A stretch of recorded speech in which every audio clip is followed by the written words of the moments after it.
Right now, though, we check in with Quincy Mayor Thomas Koch for our weekly City Hall update. Hi, Mayor. Good morning, Joe. How are you this morning?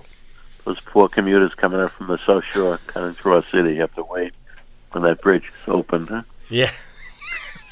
I can feel the empathy in your voice for them. Oh, well. It is much more reliable now than it has been in the past, that's for sure. Oh, indeed. Yes. Absolutely. Yeah. How are you this morning? I'm doing fine, thanks. How is the city doing during the pandemic? Well, though obviously the numbers have creeped up. We're concerned, but doing everything we possibly can, including continuing to get the word out to folks that this is real. We need to pay attention. Well, I heard the governor say yesterday that, cases skyrocketed after Thanksgiving, as was expected. Now it's having an impact on elective procedures in hospitals. Right. Are the urgent care centers here in the city, do you know, are seeing that? Do you have communication with them? I do. In fact, I was talking to Rich Fernandez, who's the president of VI Milton, and the new place opened up just recently in Hannum Parkway. I don't know, maybe a month or more ago. Mm-hmm. And he tells me they're doing pretty robust business, and it's mostly testing for the COVID. Right. Yes. Have you yourself been tested, Mayor? I have a couple of times. Yeah, I have as well. It's a very non-invasive process. I encourage folks to take advantage of it if they can. Agreed. Yeah. Yep. And especially with the holidays coming up, I know there's concern here in the city. Are there any plans to do any more restrictions at all? Not yet. We're watching it closely. We certainly, it's a tough balance, people trying to earn a living, trying to, get by at this point with many restaurants and small businesses. So you hate to see further restrictions on them. It could put them out of business permanently. So it's a tough one. It really is. Sure. One of the good things is, we've learned tremendously from this, and we know who's susceptible, right? So, in the spring we saw, I think we have about 138 deaths in Quincy. Most of them were in the early part of this disease when nobody knew much about it, and it was unfortunately many of the elderly. So we're seeing more sickness, but we're not seeing the fatalities that we saw before, thankfully. Yes. But still, it's serious stuff, and we got to continue to pay attention to it. Yeah. Or do you work with the governor at all in vaccine distribution, how that will happen here in the city? Ruth Jones is obviously in contact with the state DPH, mm-hmm. and she'll continue to be. And we haven't gotten into that kind of detail yet. No. Okay, sure. The City Council, as you know, is honoring what they're calling COVID-19 heroes at the opening of their meetings. Last night it was Interfaith Social Services, one of the many organizations that's really stepping up during this time. Yeah, excuse me. Rick Doan and his team do a great job there year-round. They really do. But in light of what's gone on, they've really stepped it up, and we work well with them. We've certainly, they've been one of the agents we assisted. The agencies, I should say, with some of the COVID monies that we raised for the Quincy Foundation. Mm-hmm. So we're glad we were able to help out a number of organizations like them who are there every day for people in need. So we're grateful to his team. Is that fund still accepting donations? Of course, okay. Absolutely. But we've distributed most of what we raised. We did a summertime distribution, and then we did a recent distribution about 2 weeks ago because mm-hmm. of this time of year is when they really hit the crunch. So. Right. Mayor, can we talk a little bit about some good news, I think, the purchase of 2 parcels here in the city for preservation? Yes, I'm grateful to the City Council. I know that Councilor Kane was very interested in the Harriet Ave site over in Montclair near the golf course in the marshes. And Ward 5 Councilor Chuck Fannin was very interested in the future of the Beachcomber site. And in light of some of the challenges we have in that area with flooding, we have pump stations in that area. It probably made some sense to take that one because of the additional burden that would have created for that neighborhood if it were to be developed. Originally, we were looking at, a restaurant going back there, but once it got beyond that, looking at far more than what we think the site could handle. In fact, the state rejected that plan on the engineering aspects of it several months ago. So, I know that sometimes we get criticized for maybe we're aggressive on development. but most of the development is happening where it should be, along the tracks, along the spine of the city. Here we have an opportunity to offset some of that with making a couple of places permanently open space in perpetuity, and these are two fine candidates for that, and I think they'll certainly serve the neighborhoods that they both fall in. So there was a lot of public support. I know Councilor Kane received dozens and dozens of calls and requests about Harriet Ave. We worked together on it.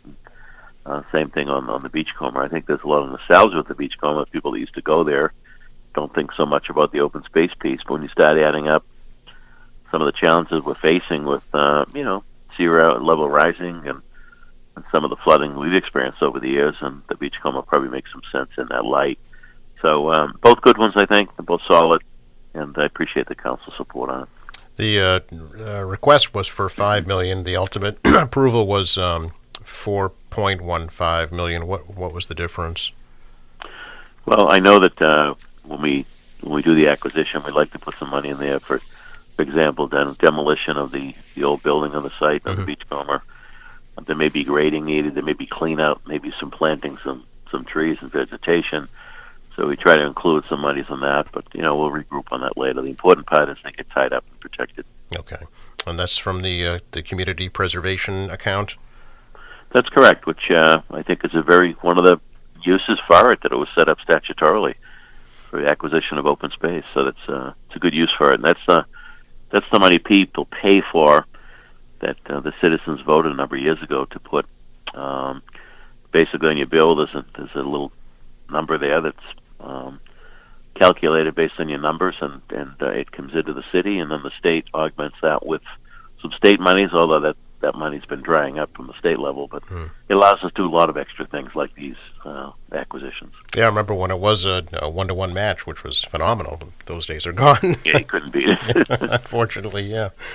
Speaking of taxes, Mayor, can we talk a little bit about your approach to setting the tax rate for the fiscal year and how that worked? Sure. Well, we talked about trying to keep this year as level as we could, recognizing that we're in the middle of a worldwide pandemic, which has financial implications for a lot of families. So, and trying to keep that number as low as we possibly could, and it was a perfect storm going the other direction. Actually, the revenue shortfalls, and the shifting in values because the commercial values are stagnant. The residential values pick up more of the levy, which automatically trips an increase in the average tax bill without even raising any more revenue. So, a combination of factors. We obviously are grateful the state didn't cut the local aid, but they were scheduled to increase local aid as they do each year. So when you add everything up, it was a tough year. So having committed to try to keep it low, we're using some surplus monies of free cash from last year. We're dipping into reserve. We're dipping into OPEB. We did a mid-year cut with a number of departments that will be, as of last night, we're cut. That's around $2.7 million, I think, in total there. Free cash is over $4 million. The stabilization is over $4 million. We're basically buying down the rate this year to help people get through and get by this period of time. So, again, I appreciate the hard work of my department heads and employees, the city council, and their work last night. It's never pretty, this process.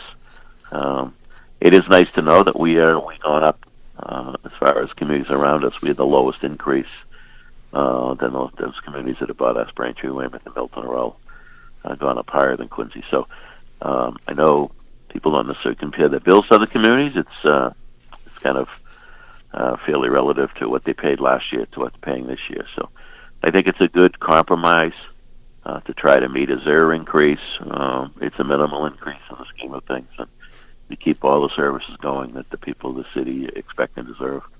It's about, as I understand, about $150 on the average residential tax bill. That's correct. Yep. And I know you sounded the alarm about this with me several weeks ago, that the goal to keep it level would just not be possible.